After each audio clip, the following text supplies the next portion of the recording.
O som que me acordou era quase imperceptível. Um leve clique, seguido por um rangido distante. Eu não teria ouvido se não fosse pela insônia que me atormentava há semanas, desde que me mudei para essa casa em um subúrbio tranquilo de Seattle. Eram 3h12 da manhã, e a chuva batia suavemente contra as janelas. Primeiro, pensei que fosse apenas a casa se acomodando. Estruturas novas fazem isso, especialmente durante mudanças climáticas. Mas então, ouvi outro som. Passos, lentos e cautelosos no andar de baixo. Morava sozinho. Não tinha animais de estimação. Ninguém deveria estar ali. Peguei meu telefone do criado mudo, pronto para ligar para a polícia, mas hesitei. E se fosse apenas minha imaginação? A falta de sono estava me deixando paranoico. Decidi verificar primeiro. Silenciosamente, saí da cama e peguei um taco de beisebol que mantinha encostado na parede. Com o coração disparado, abri lentamente a porta do quarto e escutei. A casa estava mergulhada no silêncio. Talvez eu tivesse imaginado. Estava prestes a voltar para a cama quando ouvi outro ruído. O som suave de gavetas sendo abertas e fechadas na cozinha, diretamente abaixo do meu quarto. Havia alguém na minha casa. Disquei 911 com o polegar, mas não apertei chamar imediatamente. A operadora de emergência provavelmente perguntaria se eu estava em perigo imediato. Tecnicamente, eu estava seguro no andar de cima. Se eu dissesse que havia um intruso, mas não estava em perigo imediato, quanto tempo levaria para a polícia chegar? Decidi descer, não para confrontar o invasor, mas para ter certeza de que realmente havia alguém ali. Lentamente, desci cada degrau, evitando aqueles que sabia que rangiam. Quando cheguei ao pé da escada, parei. A cozinha ficava à direita e a porta dos fundos à esquerda. Se houvesse um intruso, eu poderia sair rapidamente pela porta da frente, que estava diretamente à minha frente. Inclinei-me cuidadosamente, tentando olhar para a cozinha sem revelar minha presença. A luz da lua que entrava pelas janelas criava sombras estranhas nos armários e balcões, mas não consegui ver ninguém. Estava quase convencido de que tinha imaginado tudo quando vi um movimento. Uma sombra se moveu no reflexo da porta de vidro do forno. Alguém estava ali, na cozinha, completamente imóvel agora, como se soubesse que eu estava observando. Meu dedo pairou sobre o botão chamar do 911. Foi então que a luz da cozinha acendeu, me cegando momentaneamente. Quando meus olhos se ajustaram, vi um homem parado ali. Não era um ladrão comum. Ele usava uma camisa social e calças bem passadas, como se estivesse vestido para um dia de trabalho no escritório. O mais perturbador era sua expressão, completamente calma, como se pertencesse àquela casa. Finalmente, nos encontramos, ele disse, sua voz estranhamente familiar.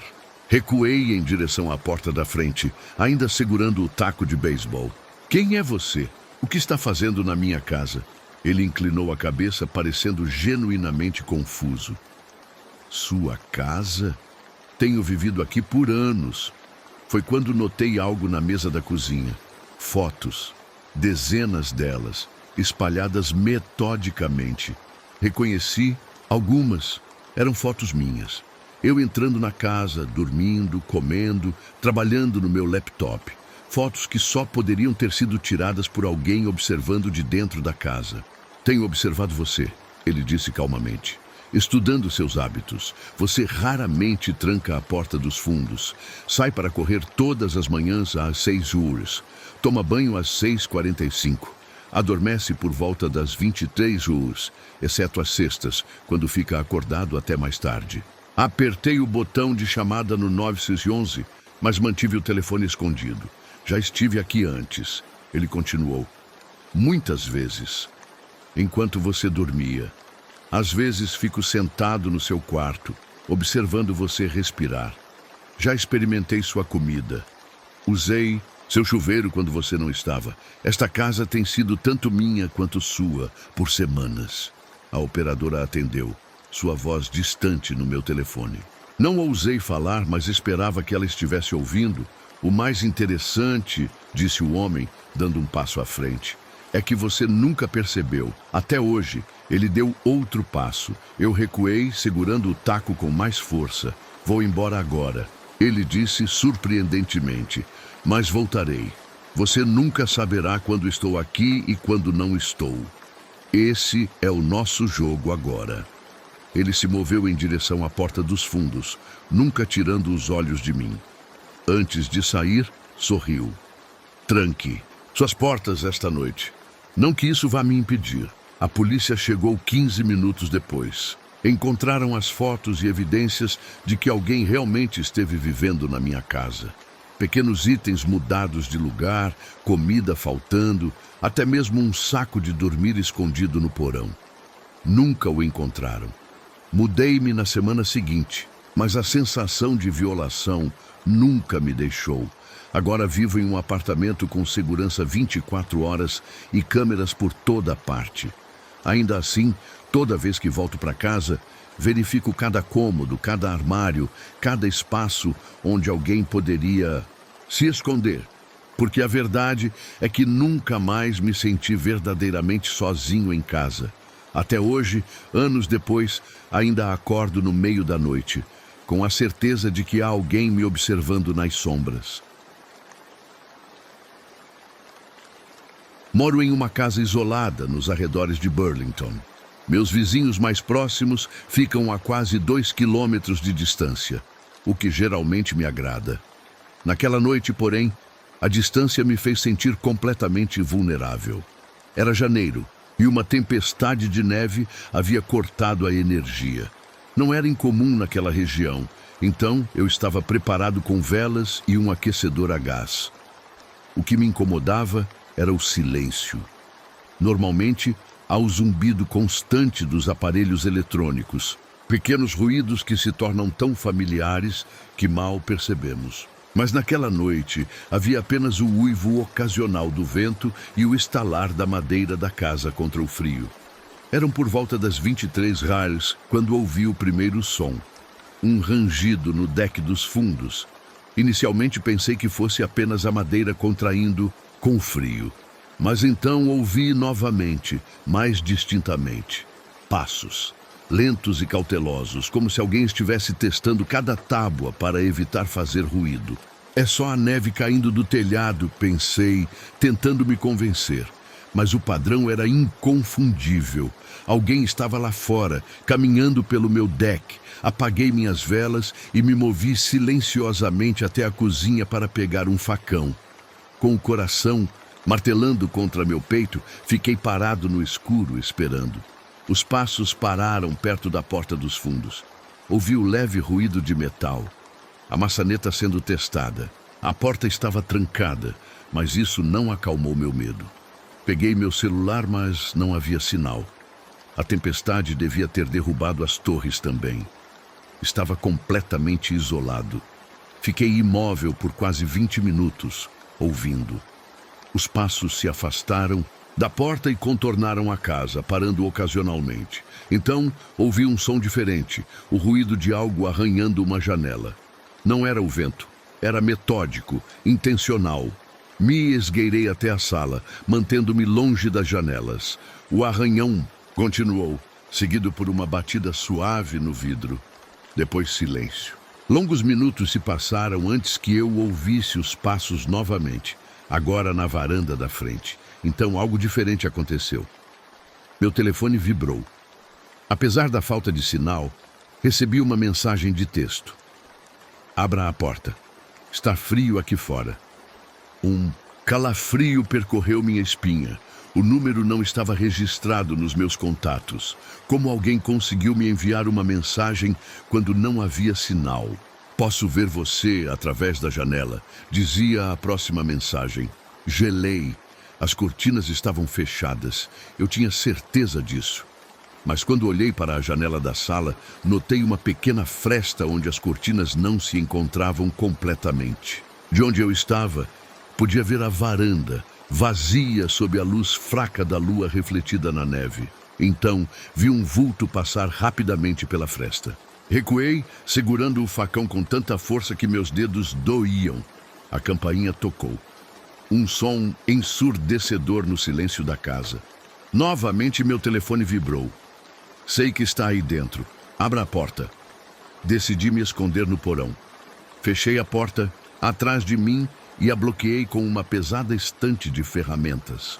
No escuro, senti meu caminho até um canto distante, atrás de algumas caixas. Passaram-se horas. Ocasionalmente, ouvia ruídos vindos do andar de cima. Passos no deck, mais arranhões. Nas janelas, então, silêncio novamente. Quando a primeira luz da manhã finalmente começou a penetrar pelas pequenas janelas do porão, reuni coragem para subir. A casa estava completamente silenciosa. Removi cuidadosamente a estante e abri a porta do porão. Tudo parecia normal. Nenhum sinal de entrada forçada, nenhuma janela quebrada. A neve no deck e na varanda estava intocada, sem pegadas. Convenci-me de que tinha imaginado tudo. O estresse, o isolamento, a escuridão. Minha mente havia criado um invasor onde não havia nenhum. Foi só quando fui verificar meu telefone que o terror voltou. As mensagens ainda estavam lá. E havia uma nova, enviada às 6h23 da manhã. Adorei te conhecer ontem à noite. Voltarei quando o tempo melhorar. 3 dias depois, a polícia encontrou um suspeito vagando pela região. Um homem com histórico de invasões domiciliares e perseguição. No seu telefone, encontraram fotos da minha casa, tiradas de uma distância segura. E algo mais perturbador. Um aplicativo que permitia enviar mensagens falsificadas, fazendo-as parecer vir de um número diferente. Mudei-me uma semana depois. Mas mesmo agora, anos depois, em noites especialmente silenciosas, tenho a sensação de que alguém está lá fora, esperando que eu abaixe a guarda novamente. Meu nome é Carla, tenho 34 anos e moro sozinha em uma casa pequena nos arredores de San Diego. Isso aconteceu em 2008 e até hoje não consigo dormir sem verificar todos os armários antes. Tudo começou quando notei pequenas coisas fora do lugar. No início, pensei que estava ficando esquecida. Sabe quando você tem certeza que deixou as chaves em um lugar e elas aparecem em outro? Era assim, só que constante. Depois de 2 semanas, comecei a perceber que estava faltando comida. Na geladeira. Não era muita coisa. Um iogurte, algumas fatias de presunto, restos de jantar. Pensei até que poderia ser algum problema de memória. Então, comecei a fazer anotações do que tinha em casa. Uma noite, acordei com um barulho estranho vindo do corredor. Parecia passos leves, como se alguém estivesse tentando não fazer barulho. Fiquei paralisada na cama, com medo até de respirar. Os passos pararam na porta do meu quarto.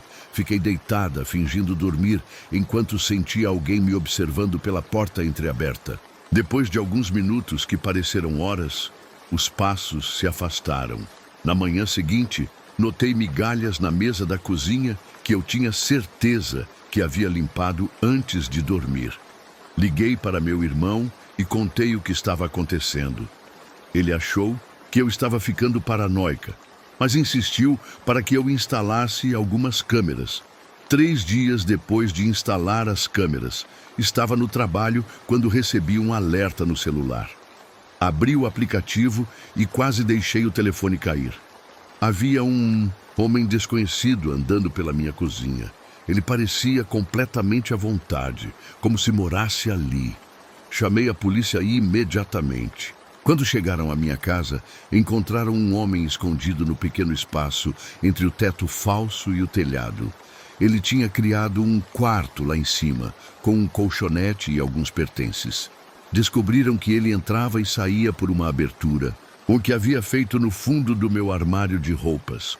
O pior de tudo, a polícia disse que, pelo estado das coisas lá em cima, ele provavelmente estava vivendo na minha casa há mais de 2 meses. 2 meses inteiros com um estranho vivendo literalmente sobre a minha cabeça. descendo à noite para pegar comida e andar pela casa enquanto eu dormia. Vendi a casa 6 semanas depois. Não importa onde eu more agora. Sempre verifico os armários e instalei sensores de movimento em todas as portas e janelas. Eu tenho 26 anos e até 2 anos atrás morava em um pequeno apartamento em um porão convertido em Boston. Era um lugar apertado, mas o aluguel era barato e ficava perto da universidade onde eu estudava. A casa acima do meu apartamento pertencia a um senhor idoso, Sr. Thompson, que raramente via.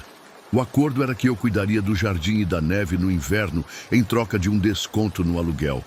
Funcionou bem por quase um ano. Em determinado momento, comecei a notar coisas estranhas.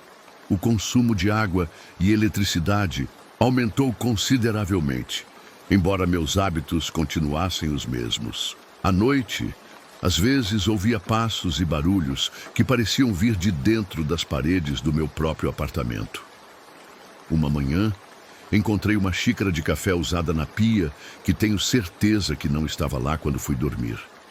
Alguns dias depois, percebi que algumas roupas minhas tinham sido usadas e recolocadas na gaveta, mas levemente desalinhadas. Comecei a trancar a porta do banheiro quando tomava banho, sentindo uma ansiedade crescente que não conseguia explicar. A situação culminou numa noite de inverno particularmente fria. Voltei tarde da biblioteca por volta da meia-noite. Ao entrar no apartamento, senti imediatamente que algo estava errado. Havia um cheiro diferente no ar, como se alguém tivesse cozinhado algo. Enquanto verificava a cozinha, ouvi nitidamente o som de passos vindos de um armário grande que ficava no corredor. Esse armário era extremamente profundo, estendendo-se sob a escada da casa principal, mas eu o usava apenas para guardar caixas e equipamentos sazonais. Peguei um taco de beisebol e lentamente abri a porta do armário. No fundo, parcialmente escondido por algumas caixas, havia um espaço organizado com um colchão inflável, alguns alimentos embalados, uma lâmpada à bateria e um pequeno aquecedor portátil. Havia também várias fotos minhas, dormindo, estudando, cozinhando, claramente tiradas de dentro do meu próprio apartamento. Saí correndo, chamei a polícia e esperei do lado de fora, tremendo tanto pelo frio quanto pelo medo. Quando os policiais chegaram e investigaram, descobriram que havia uma passagem estreita dentro das paredes, entre o armário e um espaço de rastreamento que percorria todo o apartamento. A pessoa podia se mover dentro das paredes e me observar através de pequenos furos estrategicamente posicionados. O mais chocante foi quando descobrimos que não era o Sr. Thompson, que passava a maior parte do tempo na casa de sua filha em Mississippi, Vermont, mas sim um homem de 40 anos, que havia encontrado uma forma de acessar o porão pelo quintal dos fundos. Ele estava vivendo parcialmente no meu armário por pelo menos 3 meses, saindo quando eu ia para a faculdade e às vezes se movendo pelas passagens nas paredes durante a noite. A polícia o identificou como um ex-inquilino da casa que havia sido despejado anos antes, mas aparentemente manteve uma chave e conhecia os espaços ocultos da antiga construção. Ele tinha um histórico de perturbações mentais e invasões de domicílio. Nunca mais morei em um porão. Até hoje, verifico cada canto da minha casa nova regularmente e instalei câmeras de segurança em todos os cômodos.